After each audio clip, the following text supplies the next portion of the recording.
to dismiss with immediate effect all the cabinet secretaries and attorney general of the Republic of Kenya, of the cabinet of Kenya. madaxweynaha Kenya William Ruto ayaa khamiista maanta ah kala diray dhammaan golihiisa wasiirada wuxuuna ballan qaaday inuu soo dhisi doono xukuumad cusub oo tayo leh kadib toddobaadyo ay socdeen dibadbaxyo ka dhashay canshuuro badan iyo maamul xumo madaxweynaha oo shir jaraa'id qabtay ayaa sidoo kale xilka qaadis ku sameeyay xeer ilaaliyaha guud wuxuuna sheegay in wasaaradaha ay maamuli doonaan xogayahooda joogtada ah with the aim of setting up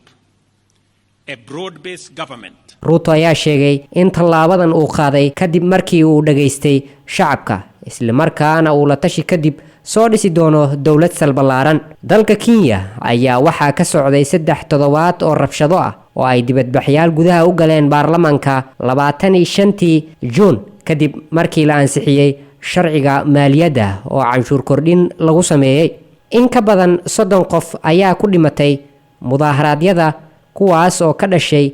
baaqyo loogu baaqayay madaxweynaha inuu iscasilo internet plus waa adeeg ay macaamiishu ka heli karaan internet fiber ah oo xawaarihiisu yahay 20 megabytes per second ayna la socdaan receiver ay ku jiraan in ka badan 4,000 oo kanaal iyo 100 daqiiqado oo ah ku hadal bilaash ah